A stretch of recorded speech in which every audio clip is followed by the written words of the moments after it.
Listen, just because if you don't work for one school does not mean that you are a promising quarterback at another. And that's going to be the case, I think, for Tyler Van Dyke, wherever he lands in 2024.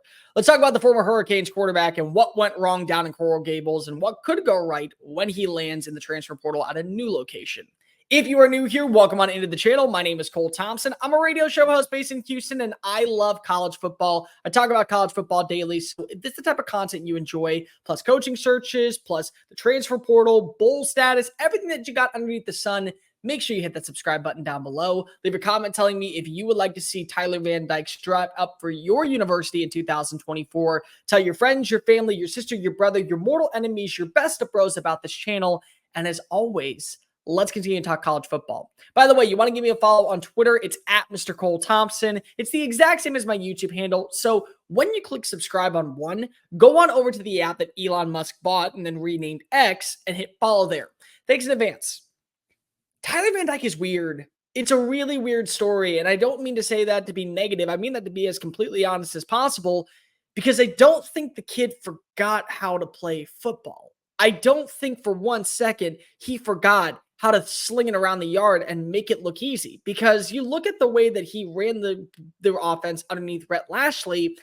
This was a kid that we were talking about potentially getting in first round draft conversations. A lot of people liked what they saw from him, and they said Miami was back. This is the new version of the U. And then things went south pretty quickly. He didn't thrive underneath Josh Gaddis's offense. And then last year they bring in Shannon Dawson, and he didn't thrive in that offense either. And I think the main storyline that you take away is that Tyler Van Dyke was never the quarterback that Mario Cristobal wanted. It was the quarterback that he was left with, and he gave him a shot, and things didn't pan out. So he's going to get a fresh start elsewhere. He will be able to go and play for at least another year, maybe bolster up his status when it comes to NFL draft conversations. And honestly, I think that he's going to be a really intriguing fit for several teams. But where does he land? I think that there's 4 spots that make a lot of sense. Number 1, Florida State. You stay in the ACC, you go to a rival and you tell everybody, listen, there's nothing more I would like to do than beat up on Cristobal and beat up on the team in Coral Gables who thought that I wasn't good enough. And they need a quarterback. It's very clear that whether or not they like Tate Rodemaker, whether or not they like what they have in terms of the recruiting class for 2024, you get yourself a veteran, you set the tone, you set the standard. Tallahassee is going to be tearing up the ACC in 2024. And you got to realize in a 12-team playoff, just because you don't win the ACC doesn't mean you can't make it to the CFP. And once you're in there, all bets are off. You will see an upset from time to time. I promise you, in the first round, you will watch a team march into another university and silence the crowd. Maybe that's what you get with Florida State if you add in Tyler Van Dyke. They're going to be aggressive in adding in wide receivers too. So it would make sense for him to want to stay in the Southern region. Next up, why not go back up north? This is a kid from the Northeast region, and there is definitely going to be a need for a quarterback for a team that is looking in the ACC for a quarterback underneath the new staff, and it's Syracuse. Syracuse makes a ton of sense in terms of what they want to run offensively. He's not a mobile guy, but he can be a fundamentally quick kind of cut passer. He's somebody that can sling it to the intermediate, the short routes. He can take some deep shots down the field. You watched it at times this past season, primarily against Texas A&M. He's unafraid to go ahead and see the open field and go ahead and let it rip. This is a player who I think could fit what the Orange want to do, and a brand new era of Orange football led by Fran Brown. Get a veteran quarterback in the building. He gets to play in front of basically a hometown kind of crowd, and he would work inside of a dome. So I think that if you're trying to elevate the status of the Orange, why not go ahead and bring him on in? Next up, surprise team, but not really. I think everyone's going to be interested in adding in a quarterback here, and they're definitely one. Nebraska. Nebraska this season ranked 128th in passing. 4 teams were worse than them. Would you like me to tell you the 4? I will. Iowa was worse than them. The academies were worse than them. So Army, Navy, Air Force. And if you really look at what happens down in Iowa, I can tell you this much.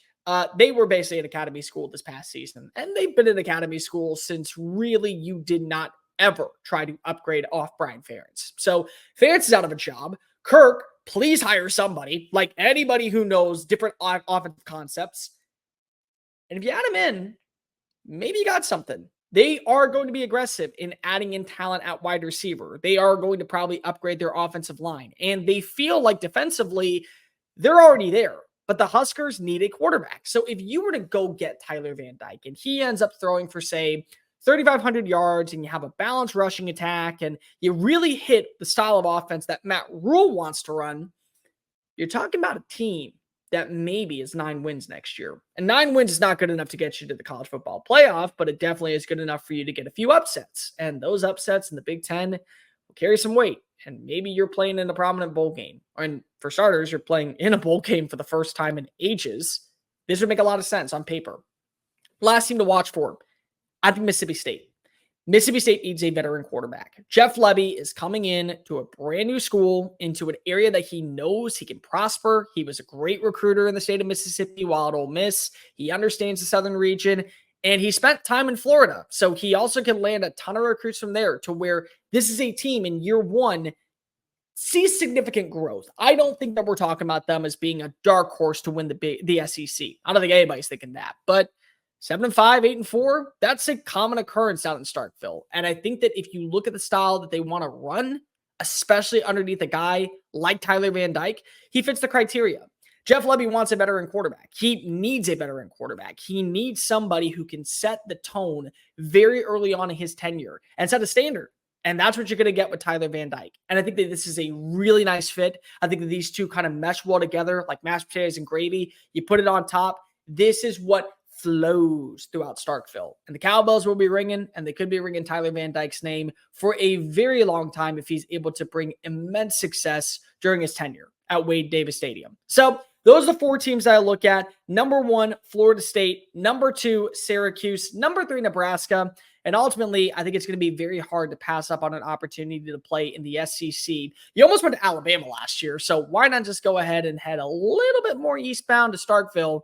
Mississippi State Bulldogs would absolutely love to have a quarterback like Tyler Van Dyke to set a new era of Bulldog football. He's going to be a bully in Starkville if he gets there. Thank you so much for watching that video. Don't hit the X button yet. Make sure you hit subscribe to keep up with all of our daily content found on Just Saying It and anything else that we post on this channel. Bye.